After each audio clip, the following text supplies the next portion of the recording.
Shalom, selamat malam semua, silakan duduk. Terima kasih untuk majelis. Lampunya nyalain dong.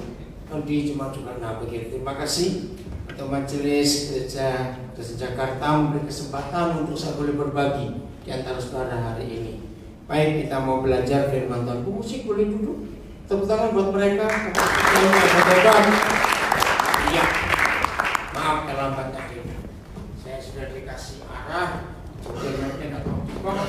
Kaji mana jembatan besi tadi. Salah, maaf. Oke ya, kita mau belajar firman Tuhan. Temanya cukup menantang, temanya cukup menarik. Sebentar, saya harus baca supaya nggak salah. Berakar semakin kuat, berbuah semakin lebat. Apa temanya?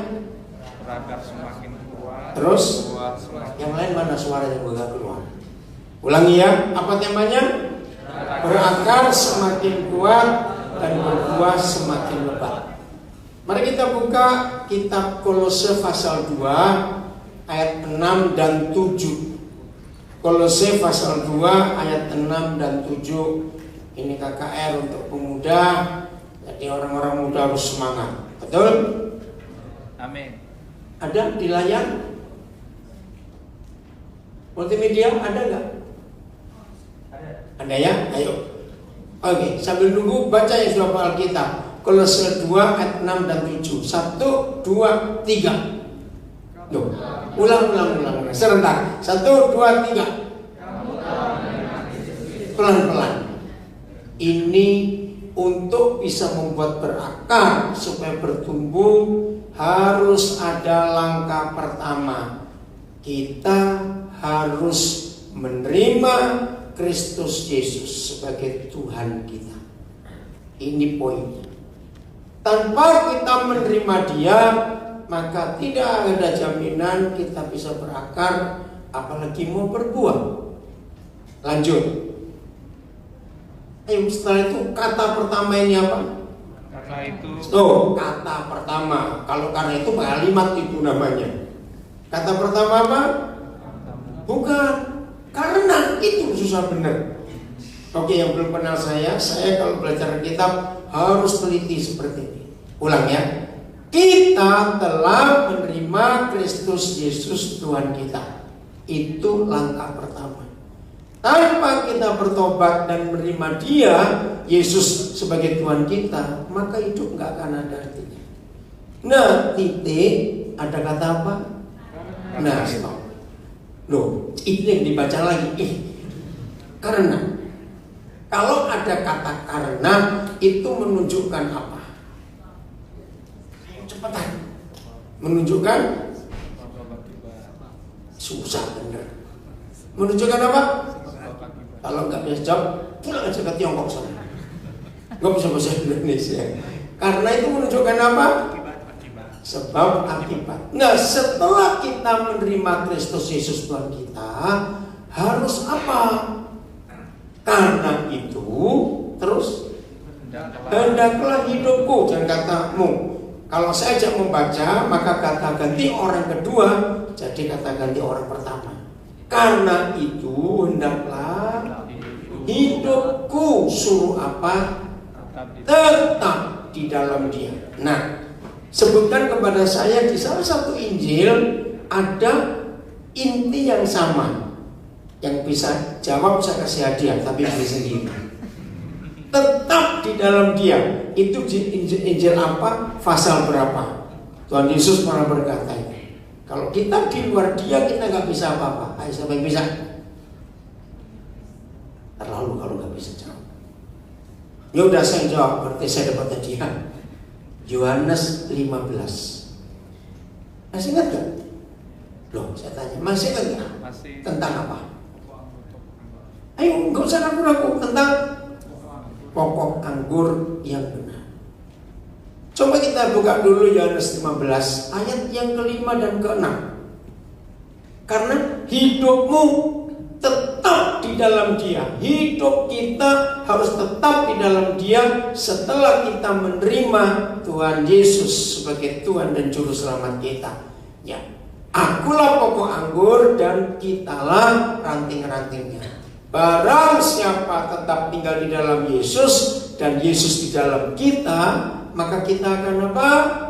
Berbuah banyak. Sebab di luar Yesus kita tidak dapat berbuat apa-apa. Ayat 7, ayat 6. Barang siapa. Ayo, mana?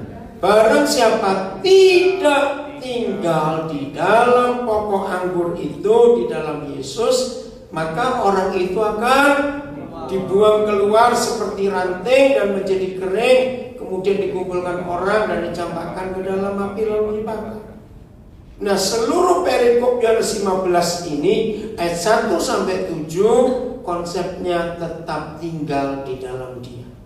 Kembali ke Kolose 2 ayat 6. Nah, di luar Dia kita nggak bisa apa-apa. Nah, Kolose 2 ayat yang ke-6. Setelah kita menerima Kristus Yesus sebagai Tuhan kita, maka kita harus bagaimana? Hidup kita harus bagaimana? Ayo. Yang lain serentak, saya nggak ingin, kecuali butuh huruf jenggot bacaan salah-salah. Setelah kita menerima Yesus sebagai Tuhan kita, maka hidup kita harus bagaimana? Tetap di dalam Dia. Artinya tidak boleh keluar masuk keluar, tetap di dalam Dia. Bayangkan kalau ada pohon, rantingnya nempel 2 jam, terus sekian hari keliling nempel lagi. Ngerti gak ilustrasi ini? Percuma kita tiap minggu saja merasa nempel dengan Tuhan. Waktu kita ibadah paling lama 2 jam, lalu sisa jam-jam yang lain kita ngapain? Betul tidak? Nah, apa yang terjadi kalau kita nggak tetap di dalam Dia? Cepetan. Apa yang terjadi kalau kita nggak tetap di dalam Dia? Kering. Yang lain jawab. Kering. Saudara, kalau saudara nggak mau kooperatif, saya nggak akan ngajar, maaf. Saudara orang-orang muda harus semangat, jujur ya. Dari sini kelihatan semua. Yang mulutnya buka, jawab atau tidak kelihatan. Serius. Kalau saudara nggak kooperatif dengan saya, lebih baik saudara keluar supaya saudara nggak ganggu yang lain. Saya tegas kalau saya ngajar. Setuju? Loh, jangan senyum, saya tanya ini. Setuju tidak? Setuju. Nah, jawab jelas ya.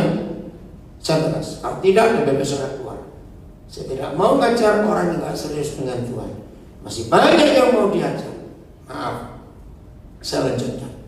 Jadi langkah pertama kita ini harus menerima Yesus Tuhan kita di dalam pertobatan kita. Setelah itu kita harus apa? Ayo jawab. Yang baju kaos harus kamu diam aja. Harus apa?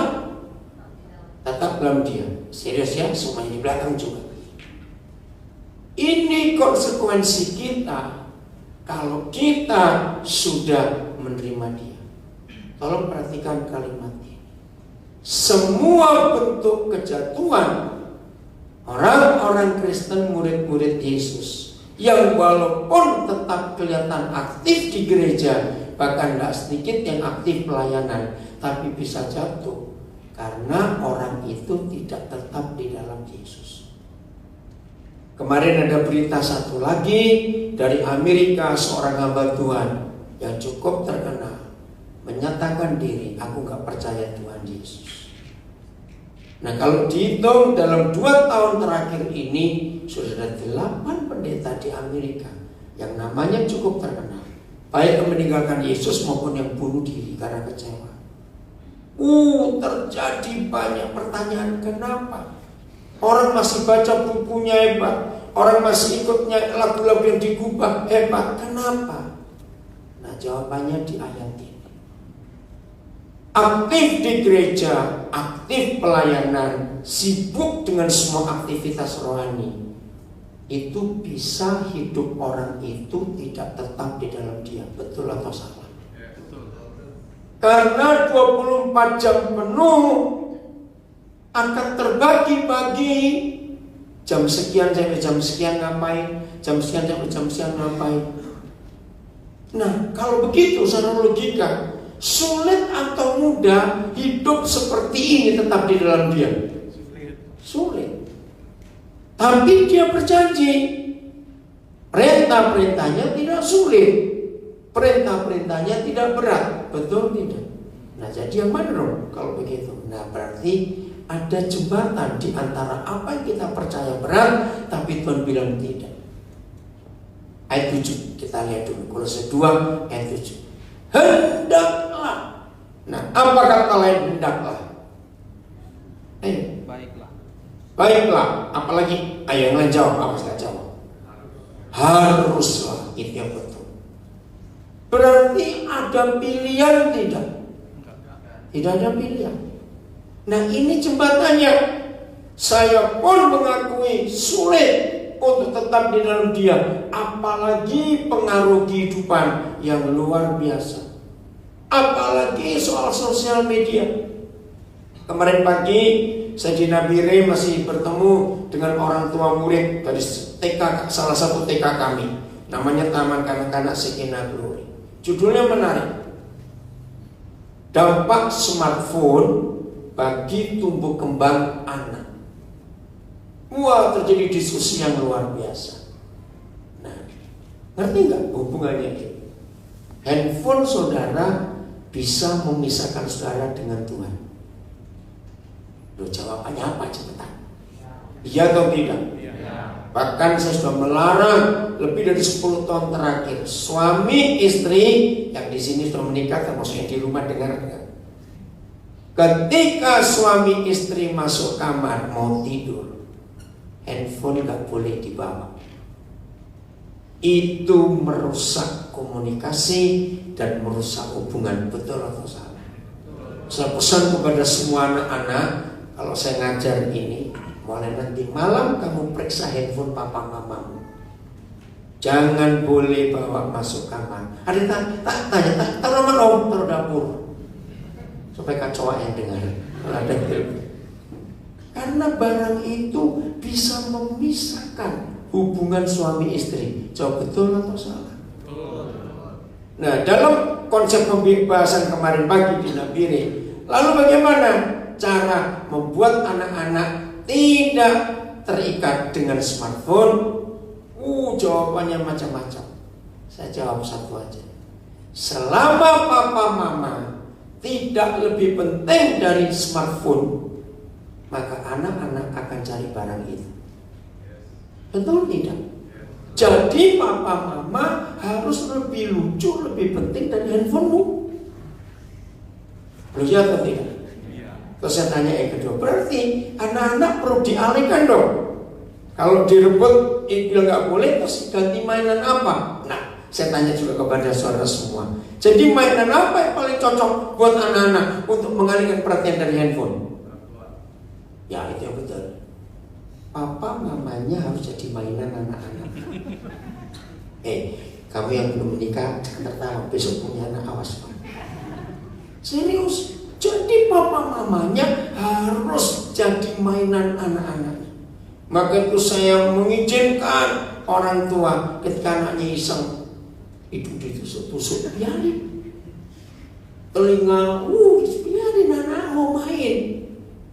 Maka percayalah, anak-anak tidak akan tertarik dengan yang lain, karena papa mamanya masih lucu buat mereka. Enggak amin sih. Serius ya? Nah, jadi untuk tetap di dalam Dia, buat kita di zaman modern ini begitu banyak pengaruh dari luar, sulit. Tapi ayat 7 menjelaskan hendaklah, haruslah. Kita ngapain? Kita berakar di dalam Dia. Ayo sekarang kita belajar biologi sedikit. Berakar. Mendengar kata berakar, muncul apa di benak kita? Yang bilang akar, awas kamu. Mendengar kata berakar, muncul apa di benak kita? Pohon, orang tepat. Apa lagi? Apa? Bertuhan. Tumbuhan, bukan. Tanaman. Apa? Kuat. Oke, terima dulu. Satu lagi di sini apa tadi? Tumbuh. Tumbuh atau tumbuh? Tumbuh. Salah. begitu mendengar kata berakar harus mikir makanan. Loh, kok gak percaya? Belajar biologi gak sih? Ya sudah. Loh, akar pohon bukan untuk kuat loh, untuk makan. Aduh, kok gak percaya? Iya atau tidak? Iya. Nah, Jojo. Awas telat terus jawab. Enggak. Oh, ya udah enggak, awas ya kamu ya. Yang ngomong enggak siapa tadi? Yang ngomong, yang pojok, namamu siapa? Namamu siapa? Asun. Kuntian juga kamu. Oh iya, orang Kuntian semua ada di sini. Oke, dengar baik-baik. Ali kamu orang mana? Iya. Oh Jakarta, saya kira Kuntian. Lanjut. Nah ini jembatannya. Ketika kita mengakui bahwa hidup tidak tetap di dalam Dia, itu sulit. Tapi ayat 7 memberi penjelasan. Haruslah kita berakar di dalam Dia. Tadi mendengar kata akar bilang apa? Nah, kita perlu makan kan? Oh, tentara modelnya gini suka makan semua pasti. Begitu tadi saya sengaja bawa makanan buat saudara. Tapi kira ini kamu bawa berapa bungkus? 50. Ya udah, ya pacaran makan satu kotak kedua. Sudah kelihatan mesra. Nggak ada cukup. Oke ya udah. Serius, saya selalu begitu tahu anak-anak muda mungkin pulang apa belum makan ya udah ya. Seharusnya tadi itu makan dulu, cuma Donin yang salah. Datang terlambat, dia makan sendiri lagi. Jadi saya suruh kamu cepat datang, beritahu yang datang suruh makan dulu. Oke lagi. Karena kita hidup perlu makan. Loh kok kan yang jawab pura-pura ini? Loh kalau saya ngomong karena kita hidup perlu makan, jawabnya ya gitu loh. Ulang lagi, telat lagi. Karena kita hidup perlu makan. Nah, maka kita harus berakar di dalam Yesus. Oke.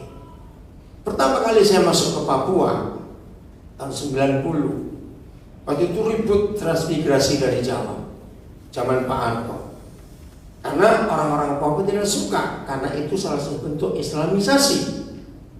Nah ada gereja Papua nggak setuju. Tapi seorang pejabat, dia orang Dayak dari suku Dayak, namanya Pak Pangeran Ukung. Dalam kami diskusi, begini kata Pak Pangeran Ukung, betul. Ngapain kalian sibuk-sibuk? Lihat tanah Papua, ini kan tanah Injil. Saya dengerin aja dia ngomong apa. Contoh begini, kita semuanya orang dari daerah, bukan dari Papua, dari Jawa, dari Kalimantan, dari Sulawesi. Nah kalau kita dari kampung kita bawa pohon, entah pohon apa saja, terus ditanam di Papua, maka akar pohon ini makan dari tanah mana? Ya sudah. Ngapain kamu takut kalau mereka datang? Berarti maksudnya?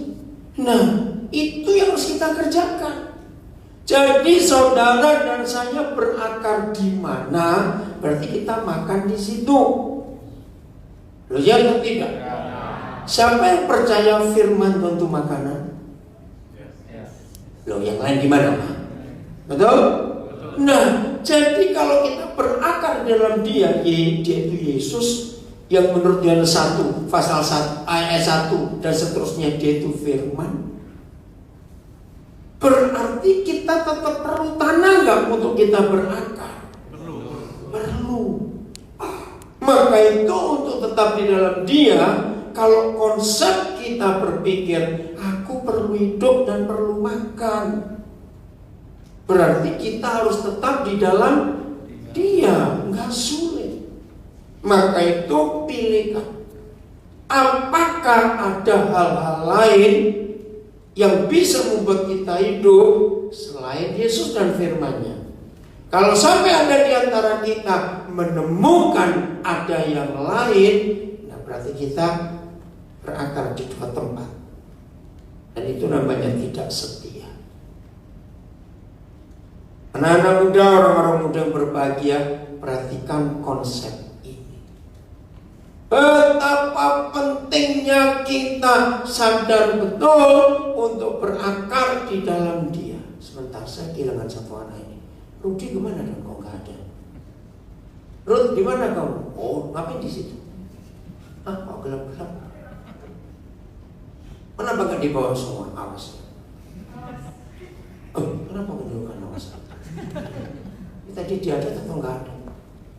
Saudara, ayo kita teliti dalam hidup ini. Tidak boleh ada tanah lain yang membuat kita hidup kecuali tanah firman itu sendiri. Rasa perlu, nggak ada akar, nggak ada firman itu kita nggak bisa hidup. Rasa rindu, rasa memerlukan. Maka itu kenapa tidak ada Tuhan lain di dunia yang berani menyebutkan dirinya Immanuel. Ngerti? Kecuali Yesus Tuhan kita. Tahu nggak arti kata Immanuel? Iya, memang diterjemahkan Tuhan beserta kita, tapi sebetulnya lebih dalam dari itu. Artinya antara Yesus dengan gerejanya dan gerejanya dengan Tuhan Yesus itu satu kesatuan yang gak bisa dipisahkan. Karena dia kepala, kita tubuh. Nah, konsep ini membuat kita tidak bisa nggak hidup tanpa dia. Setuju? Lanjut. Setelah kita berakar di dalam dia dan diapakan lagi? Ayo diapakan lagi? Dibangun di atas dia. Setelah kita dibangun di atas dia, ada apa lagi? Hendaklah kita ngapain? Bertambah teguh dalam iman yang telah diajarkan kepada kita. Untuk menjelaskan ayat ini kita buka Kejadian 5 ayat 22. Kejadian pasal 5 ayat 22. Bertambah teguh dalam iman yang telah diajarkan kepada kita. Ini cara satu-satunya. Dan Henokh ngapain? Hidup bergaul dengan Bapa di surga selama berapa minggu? 300 tahun. Minggu kali 52 itu maksud saya. Cepat. Ini kan orang-orang muda. Awas kamu belum muda sudah tua dulu. Kasihan. 1.500. Berapa kali? 1.500. Ya sudah pakai begitu. Nah, keluarkan kata bergaul. Sebutkan 3 hal tentang bergaul. 1, dekat. 2, cepat. Akrab. 3, kenal. Kok kurang 1? Oke, keempat. Saya tunggu yang paling penting akibat dari pergaulan. Ini kayak nggak pernah punya teman ini orang-orang. Apa kasih? Komunikasi. Bukan. Apa?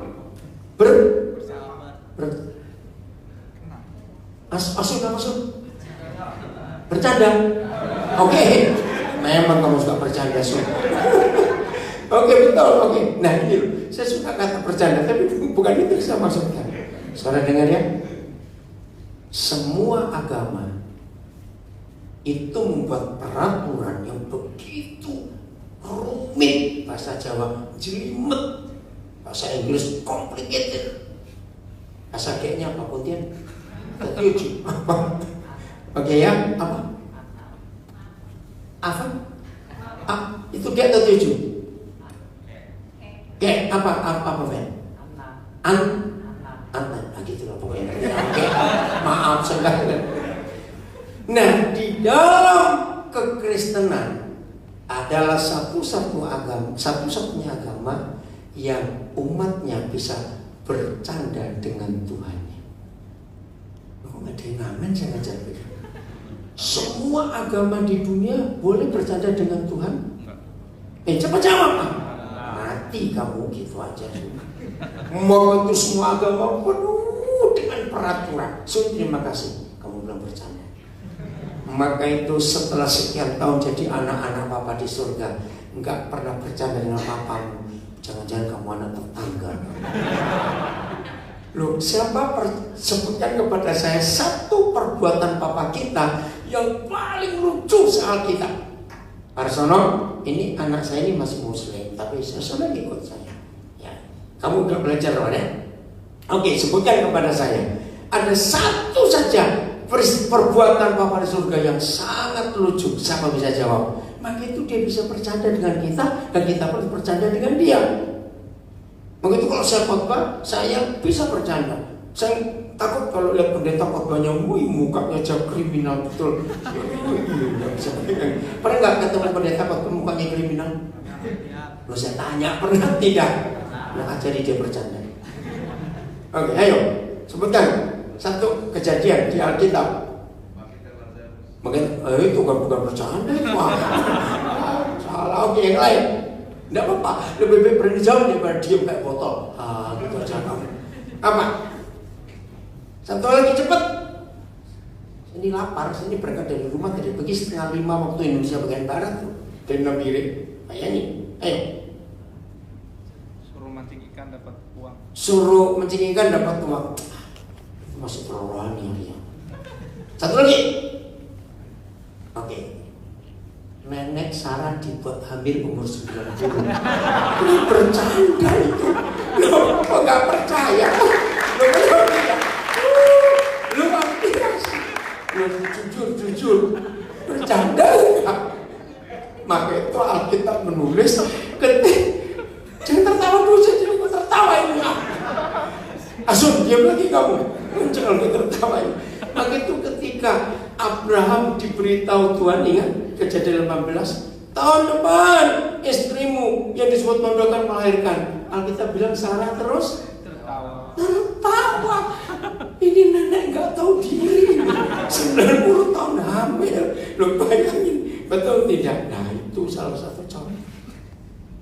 Jadi yang belum pernah bercanda dengan Bapa di surga harus mulai bercanda sekarang dengan dia. Oh enggak, amin. Bukan itu yang saya cari. Satu lagi, akibat dari baru bergaul. Apa? Enggak dengar? Nah, itu yang betul, pengaruh. Tapi dalam bahasa gaul, ketularan. Iya atau tidak? Saya tanya iya atau tidak? Begitu orang itu punya sahabat dan bisa bergaul, lihat dua orang ini ngeblend. Apa kata ngeblend? Nyatu, ketularan. Contoh yang tadinya nggak suka pedes, jangan lagi makan. Lihat apa cabai aja belum dimakan. Tapi begitu bergaul dengan teman yang makan cabainya banyak, lama-lama ketularan. Nah ini yang saya mau cerita. Kalau Henok bisa bergaul dengan Bapa di surga dan Bapa bisa bergaul dengan Henok, sebetulnya Bapa kita pun rindu itu terjadi dengan kita. Itu yang menyebabkan kita bisa tetap di dalam Dia. Saya beri contoh. Semua kita pastinya yang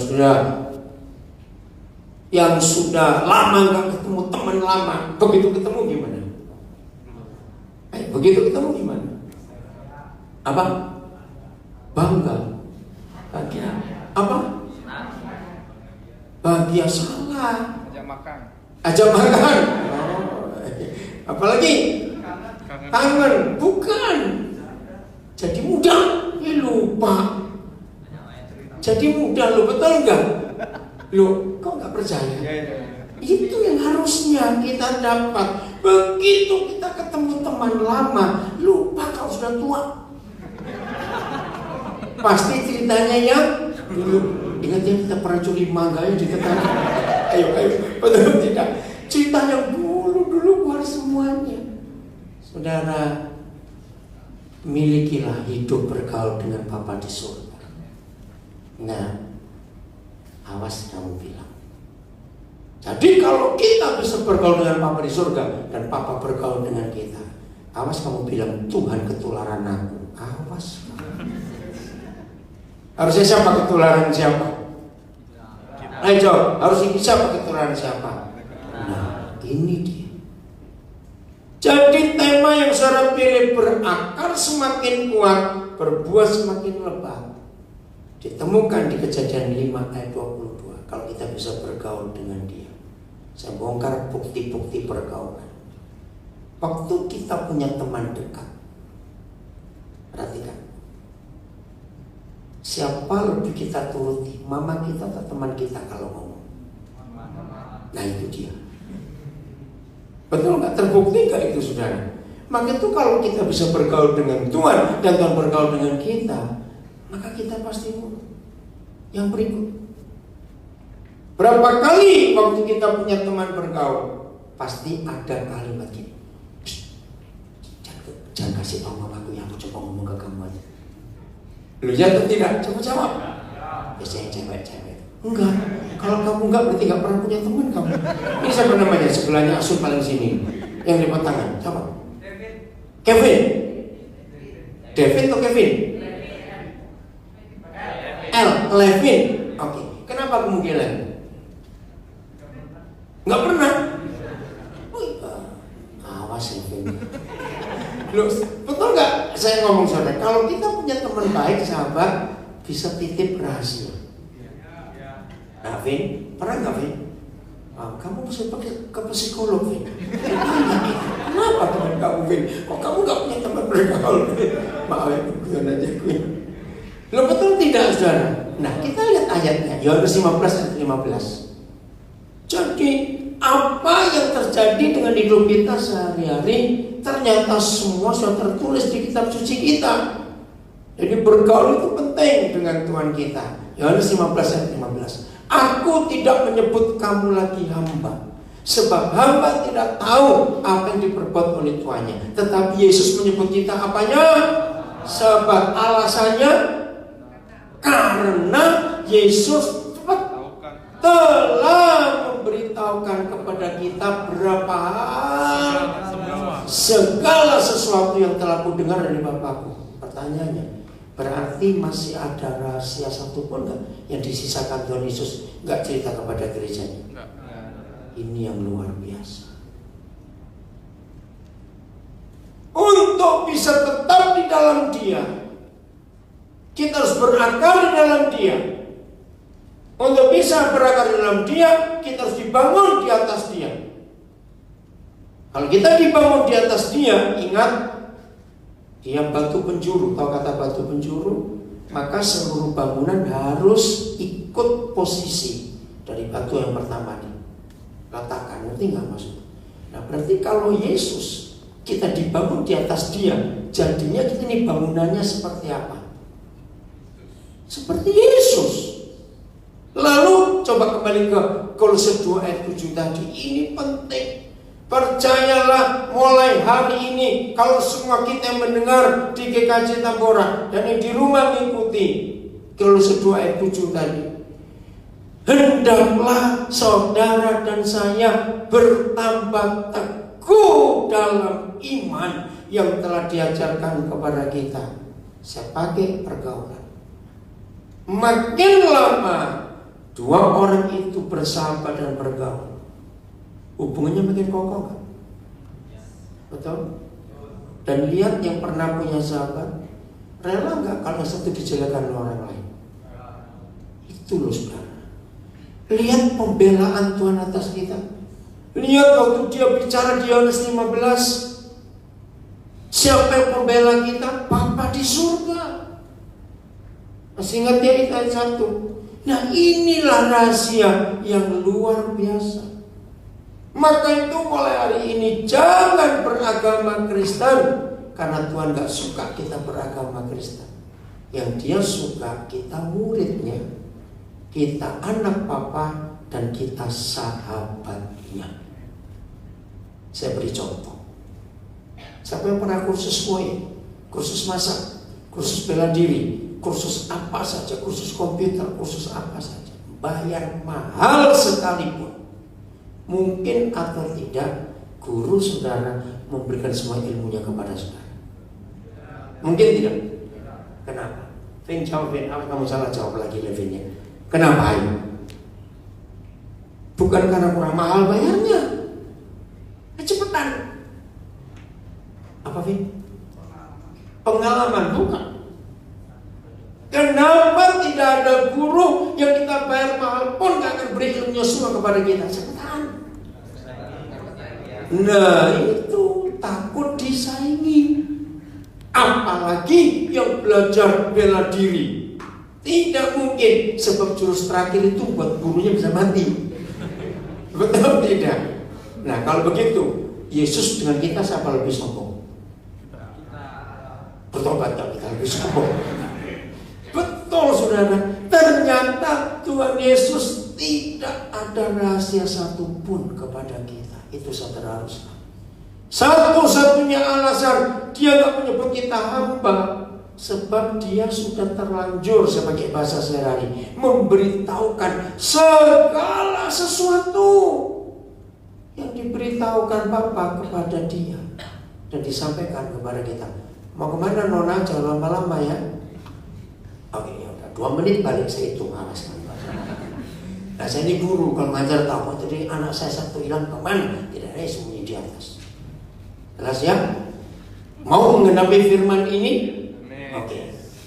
Ini cara hidup sehari-hari supaya kita tetap di dalam Dia.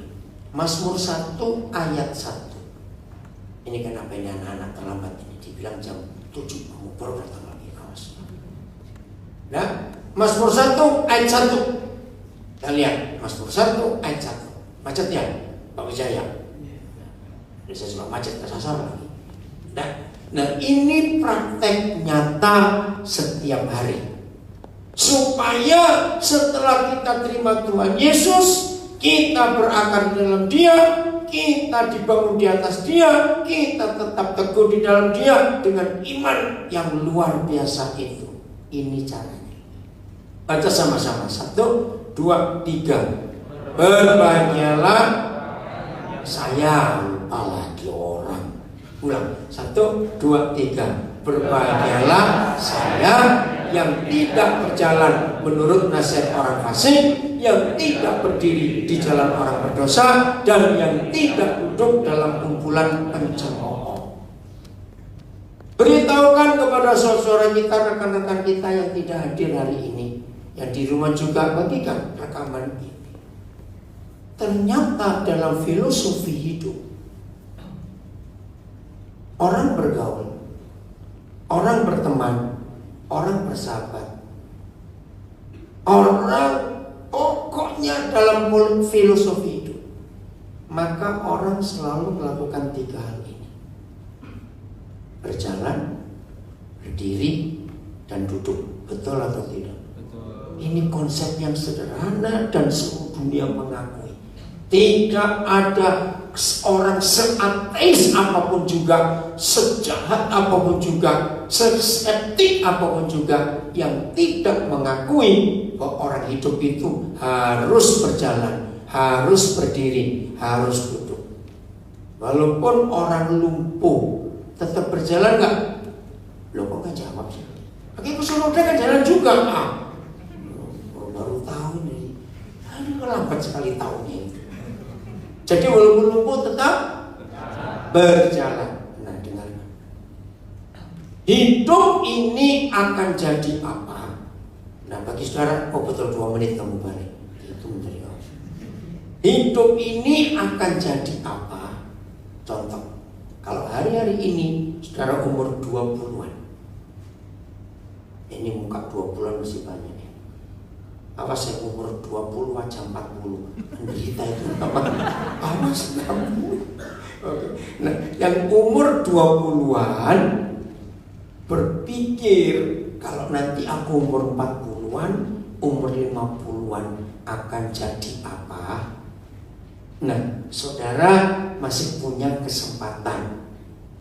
Tapi kalau sudah umur 40-an, 50-an baru mikir tahun umur 70-an jadi apa? Telat. Loh, betul tidak? Maka itu bersyukur saudara masih umur 20-an ada di tempat ini.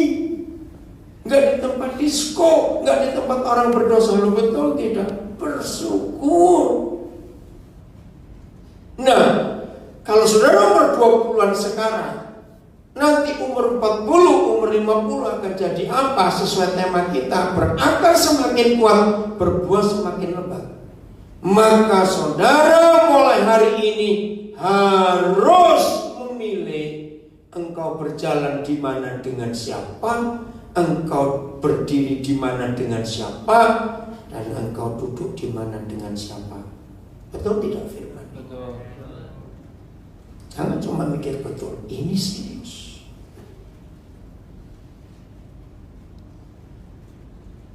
Lihat kasus-kasus yang terjadi. Kalau saudara sering pelayanan ke penjara, saya nggak tahu di ruangan ini kalau di atas tanah saya sering ke penjara, Pak Rudi. Saudara, menyedihkan. Di semua penjara narkoba di Indonesia ini, itu sampai hari ini saya masih bertanya, gereja ini kesalahannya di mana? Tolong jangan. Pengguna narkoba, baik yang belum ketangkap maupun sudah ketangkap, itu 70% itu Kristen. Ini yang buat saya aneh, kok bisa? Jadi yang Muslim itu sedikit, Kristen itu lebih banyak. Coba kalau saudara mau tes keliling di semua penjara narkoba, ada orang Kristen.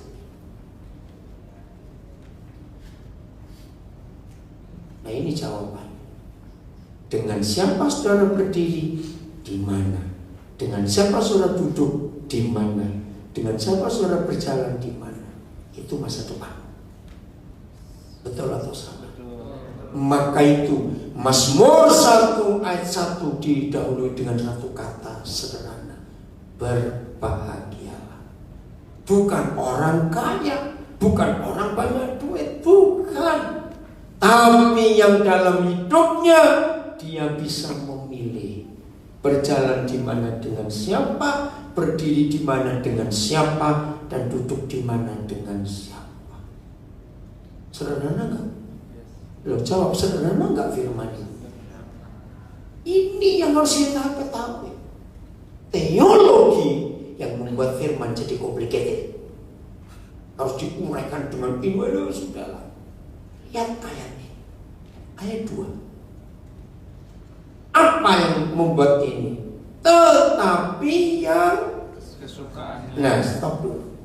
Ingat tadi kata berakar bilang tentang apa? Oh, kalau makan ingat semuanya. Tahuan nih. Maaf. Nah, kalau ada kata kesukaannya, langsung mikir makan, pura-pura lagi. Loh, betul tidak? Kesukaan kok. Betul?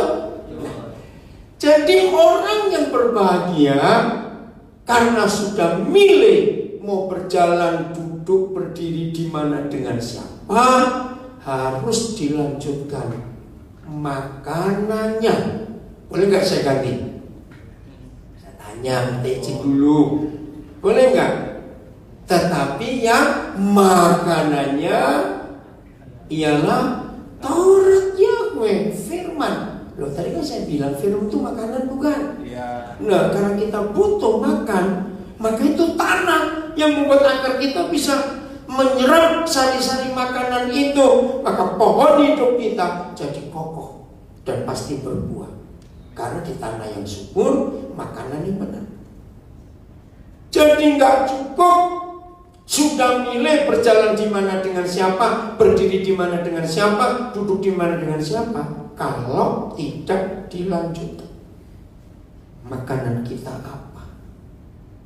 Tetapi yang makanannya, kesukaannya ialah Taurat Yahweh, firman itu, dan yang merenungkan.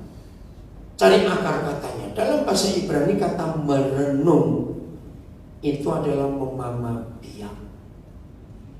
Tahu memamabiak? Apa? Ayo cepetan. Apa memamabiak? Gak dengar? Multiplikasi dan melakukan. Bukan. Memamabiak itu makan, dikunyah, ditelan, dikeluarkan lagi, dikunyah lagi, ditelan lagi, terus. Itu kata merenungkan. Jadi begini, maafin ya, ini saya sampai hari ini belum ketemu contoh yang lain. Satu contoh ini paling gampang. Nah, yang belum pernah jadi pun akan tahu. Begini, Tuhan berfirman, betul? Mama mertua berfirman juga tidak? Yang belum nikah pasti syukur kok punya mertua, jadi Saya tanya, mama mertua berfirman juga tidak? Berfirman. Dengar ya.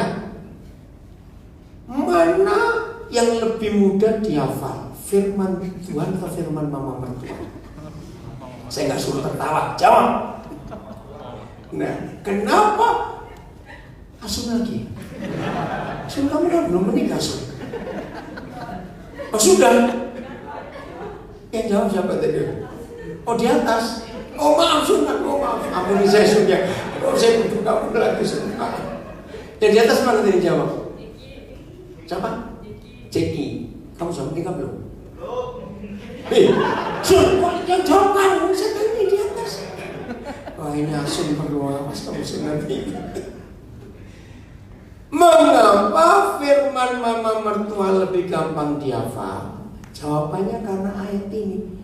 Firman mama mertua direnungkan siang dan malam. Loh betul tidak? Maka itu hafal. Firman Tuhan kita nggak pernah renungkan. Oh serius ini. Kira-kira setuju nggak pendapat ini? Jadi pagi-pagi mama mertua ngoceh. Lihat aja. Begitu selesai ngoceh, merenung. Kok dia ngomong gitu ya? Salah apa ya? Itu kan merenung, dia diulangi lagi. Oke?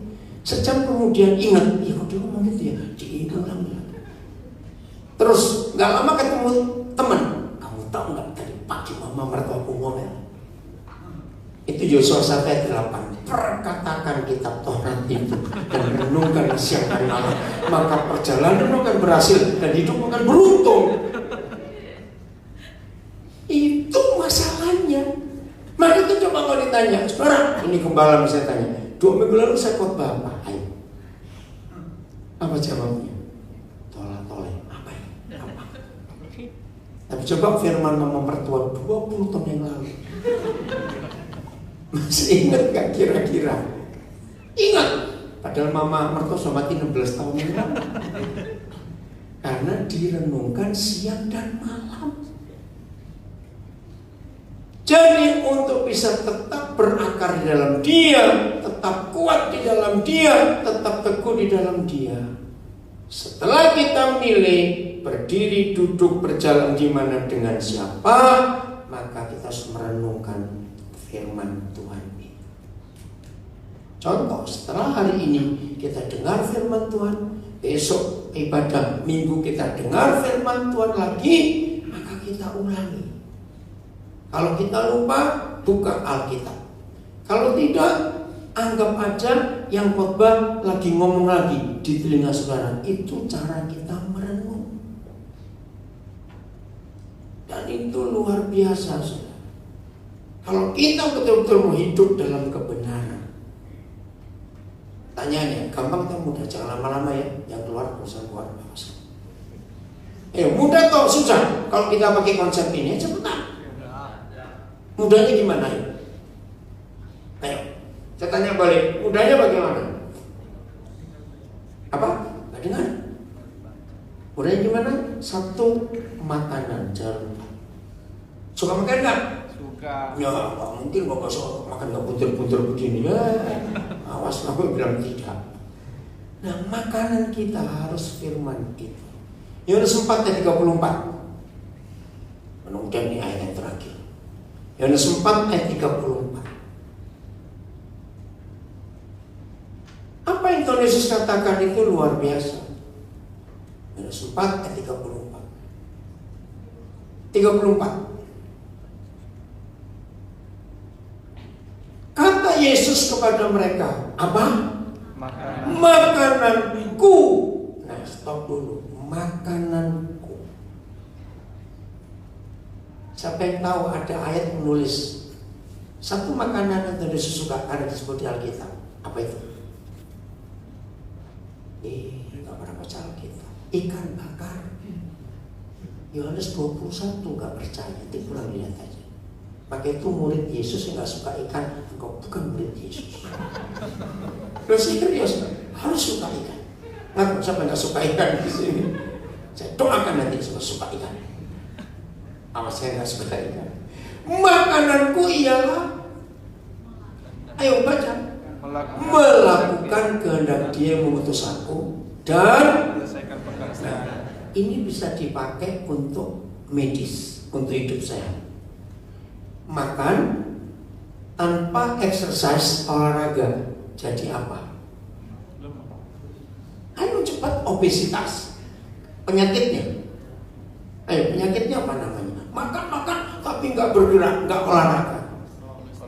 Kolesterol, apalagi diabetes pasti, dan banyak penyakit lain. Saudara lihat, makanan kita harus seperti yang makanan Tuhan Yesus. Apa makanan Dia? Melakukan kehendak Bapa di surga. Nah, ini cara kita ngecek kehendak siapa yang kita lakukan. Saya kembali pada pergaulan. Kalau kita punya teman bergaul, Levin belajar ya, kalau punya teman bergaul harus. Kalau kita punya teman bergaul, siapa lebih kita turuti? Kehendak mama atau kehendak sahabat kita? Nah, naik dari sahabat jadi pacar, lebih dituruti nggak kemauan pacar? Loh, cepet jawab, lebih dituruti nggak? Goblok, belum tentu jadi kok. Salah kamu. Loh, betul tidak? Loh, kenapa tertawa? Loh, maaf loh, saya ini kalau ngomong nurutin pacar itu bodoh, belum tentu jadi. Loh, mau nggak percaya? Ini anak-anak muda dikasih tahu nggak percaya, betul tidak? Nah, yang namanya patah hati ya karena kegoblokan. Oke, saya mau uraikan dikit kan, sudah nggak percaya. Kalau dua orang ini pacaran dan nggak saling nguruti, waktu putus nggak ada yang disakiti. Oh, nggak percaya? Jawab ya atau tidak? Ya sudah. Nah, orang pacaran patah hati, mobil habis, uang habis, atau nggak jadi yang bisa bayangin, betul? Kalau nggak nuruti apa-apa nggak sakit hati, maka itu jangan goblok dulu. Maaf. Ya, oke, tapi itu fakta masalahnya. Maka itu kalau kita pacaran dengan Tuhan Yesus, maka pasti kehendak Dia yang kita lakukan. Ngerti ilustrasi ini? Nah, selama saudara dan saya hidup, makanan kita, kesukaan kita ialah menyenangkan Dia, melakukan yang Dia kehendaki. Hidup ini pasti aman. Ingat, dalam hidup ada 3 macam kehendak. 1, jelas kehendak Tuhan. 2, kehendak diri kita. 3, kehendak dosa. Nah, sebagai manusia, mana yang lebih suka kita lakukan? Pasti kehendak dosa, karena itu manusia. Maka itu hari ini pilihan kita melakukan kehendak Dia. Awas yang tanya, tapi kok saya nggak tahu ya kehendak Dia apa? Awas kamu ngomong gitu. Dengar firman, dengar khotbah, baca Alkitab, maka kita tahu apa yang Dia kehendaki. Setelah itu, ini exercise latihannya apa? Apa yuk? Melakukan soal ini, menyelesaikan pekerjaannya. Apa pekerjaannya? Cuma 1, selamatkan sebanyak-banyaknya jiwa. Itu pekerjaannya. Jadi kita mulai berdoa untuk teman-teman kita, mulai bersaksi, kita mulai menceritakan betapa baiknya Tuhan dalam hidup ini. Itu pekerjaannya.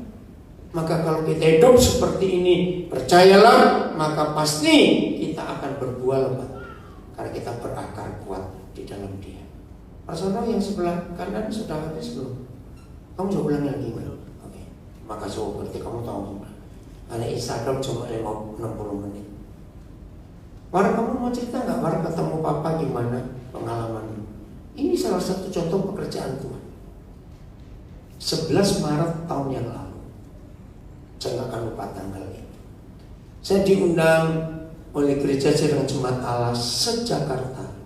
Semua gembala sedang retreat di Ciawi, Bogor ya, pas di bawah.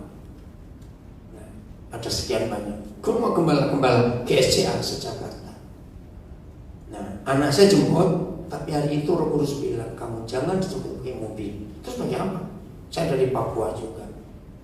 Cari taksi atau cari Grab. Nah, saya telepon anak saya itu. Mobilmu jangan dibawa. Loh, naik bis dia dari PST.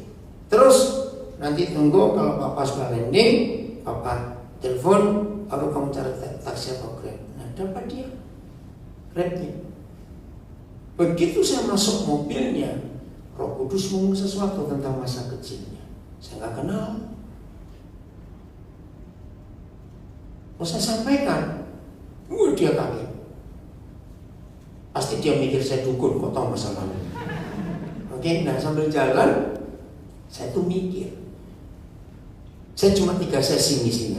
Jadi sore sudah balik. Nah, kalau dia nggak nunggu, itu bukan di daerah rame, agak masuk saya lupa di daerah mana, pasti nggak ada mobil. Saya nanya, Wan, kamu bisa nunggu nggak? Akhirnya saya suruh dia panggil saya Papa. Bisa nunggu Papa nggak sampai semua? Oh boleh. Ya udah, kesempatan. Dan temanya itu menarik. Mencari jiwa berapapun harganya. Nah, langsung saya praktek dia. Saya ajak dia masuk, ikut sesi itu. Saya cerita kepada para gembala itu. Mudah, nggak susah. Itu yang Tuhan rindukan atas kita. Amin. Ada banyak kesempatan ya. Contoh ini. Saya mau datang, saya minta dia jemput. Begitu, ini salah satu alasan saya nggak pingin punya mobil pribadi. Kenapa? Saya ingin tetap jadi berkat buat banyak orang. Kalau naik angkot, saya bisa berbagi. Saya lihat siapa yang kelihatan nggak punya uang, saya bayarin. Saya bisa cerita walaupun sebentar. Saya naik taksi, naik apa saja pokoknya angkot. Karena itu pekerjaan Papa yang harus saya selesaikan. Setuju? Temenmu banyak toh? Levin teman banyak, Levin. Nah, yang belum kenal Yesus tugasmu. Alhamdulillah nggak punya teman bergaul. Barang kamu ngomong sedikit nggak sini, maju Pak. Ya udah Pak. Sudah nggak apa-apa sini. Perasaanmu gimana waktu Papa ngomong nggak apa-apa sini. Cepat. Kalau nggak, Papa nggak saya mau duit. Maju. Ya udah Pak. Sebentar aja. Sudah cerita. Nggak apa-apa sini. Nggak apa-apa turun. Kita nggak sebentar. Sudah tahu itu. Sampai Papa ngomong kok kamu sampai kaget. Lumayan kamu masuk TV. Ayo ceritakan waktu itu pengalaman waktu Papa tanya soal tentang masa lalu. Pakai mic-nya. Oke dulu pertama kali lihat ke sana lihat Papa. Waktu pertama kali ketemu Papa, semua masalah Papa tahu, sampai masa lalu juga Papa tahu. Senang aja ketemu Papa sampai saat ini. Sampai berapa tahun? Setahun ya? Setahun setengah gitu. Setahun setengah keluar kota ke Bandung, Bogor, keliling Jakarta. Nah, gitu aja. Tepuk tangan bersama. Coba itu. Nah itu salah satu contoh, ada banyak lagi sudah yang saya bisa cerita. Bagaimana kita melakukan pekerjaan Bapa. Amin. Ayat terakhir. Ini kerinduan Tuhan. 1 Timotius 2 ayat yang keempat. Ini pekerjaan Bapa dan ini yang Dia kehendaki. Karena kita berbuah lebat. Kalau kita berbuah lebat, tidak mikir pekerjaan Papa, berarti buahnya untuk siapa? Ngerti nggak? Lalu saya tanya, buahnya untuk siapa? Kalau kita tema kita akhirnya harus berbuah lebat, tapi nggak mikir untuk menyelesaikan pekerjaan Papa, nanti kita akan jelaskan. Yang ngapain? Ayo, yang ngapain baca? Menghendaki supaya berapa orang? Semua orang diapakan? Bukan dikristenkan. Catat. Bapa di surga dan Tuhan Yesus tidak pernah punya cita-cita untuk mengkristenkan dunia. Tidak. Tapi menyelamatkan. Apa itu menyelamatkan? Dan memperoleh semua orang itu memperoleh, saya ganti, pengenalan kepada kebenaran. Siapa kebenaran itu? Akulah jalan, akulah kebenaran, dan akulah hidup. Nah, itu tugas kita. Saya tidak pernah mengajak orang jadi Kristen. Tapi kalau dia tanya masalah kehidupan, saya jelaskan apa itu pengampunan, apa itu diampuni, apa itu belas kasihan, apa itu ditebus. Saya cerita. Dan itu keputusan dia nanti. Firman itu kebenaran, dan firman gak pernah kembali dengan sia-sia.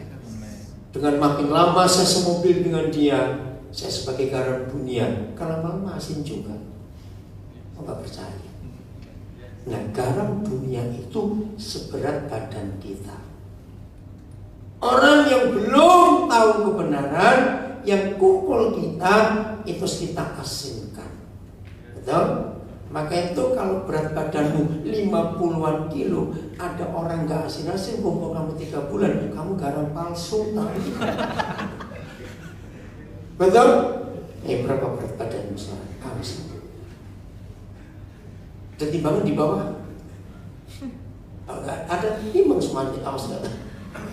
Jadi makin besar badan kita, garam itu makin banyak, gitu loh maksudnya. Maka orang yang kumpul kita harus asin. Setuju? Harus begitu. Jelas ya? Levin, kenapa gini-gini lagi kamu itu? Ini kepalamu kenapa? Oke ya. Jadi ini pekerjaan Papa. Mau mulai hari ini untuk berubah? Lukas 15 ayat 1. Cepat karena waktunya. Lukas 15 ayat 1. Besok pagi-pagi saya sudah ada pelayanan lagi. Lukas 15 ayat 1. Ini harus terjadi dengan hidup kita. Buah kita harus lebat. Karena berakar di dalam dia, bertumbuh di dalam dia, dibangun di atas dia, makin kokoh di dalam dia, maka buahnya makin lebat. Para siapa? Mengunjukkan dan orang-orang berdosa. Stop dulu. Saya tanya, di zaman itu 2 kelompok orang ini bisa masuk ke bait suci tidak? Mereka ditolak. Tapi aneh, yang ditolak di dalam sistem agama justru diterima oleh Tuhan Yesus. Biasanya datang kepada Yesus untuk mendengarkan dia. Keluarkan kata biasanya. Apa itu? Biasanya sering, selalu, rutin. Gereja yang benar, hamba Tuhan yang benar, penginjil yang benar, anak Tuhan yang benar, murid Yesus yang benar, majelis gereja yang benar, ukurannya adalah Lukas 15 ayat 1. Siapa yang sering datang ke hidup kita? Menurut ayat ini, pelacur-pelacur, pengedar-pengedar, preman-preman, penjahat-penjahat di sekitar kita harus rutin datang kepada kita, ingin dengar orang ini bicara. Ini ukuran. Nah, kapan ini terjadi? Ilustrasinya pohon buah. Coba, kalau ada pohon sedang berbuah, perlu nggak pohon itu pasang iklan untuk orang datang? Cepat jawab. Perlu pakai kartu nama? Jadi orang gimana kalau lihat ada pohon berbuah? Nah, kalau buah kita plastik, orang cuma noleh, lewat lagi. Lu lihat atau tidak? Kalau hidup kita sudah ditanam di dalam dia, berakar dalam dia, dibangun di atas dia, bertumbuh dalam dia, pasti buah kita lebat. Amin. Kalau buah kita lebat, ini terjadi. Orang-orang itu akan rutin datang kepada kita untuk cari Tuhan Yesus. Kiranya firman ini biar terjadi dalam hidup kita semua mulai hari ini. Anak-anak muda, pulang dari sini cek siapa teman dudukmu, siapa teman berdirimu, siapa teman berjalan. Itu akan menentukan 20 tahun kemudian saudara akan jadi apa. Betul? Tetap berakar. Kesukaannya ialah apa? Makanan. Oh, lupa lagi. Apa kesukaannya?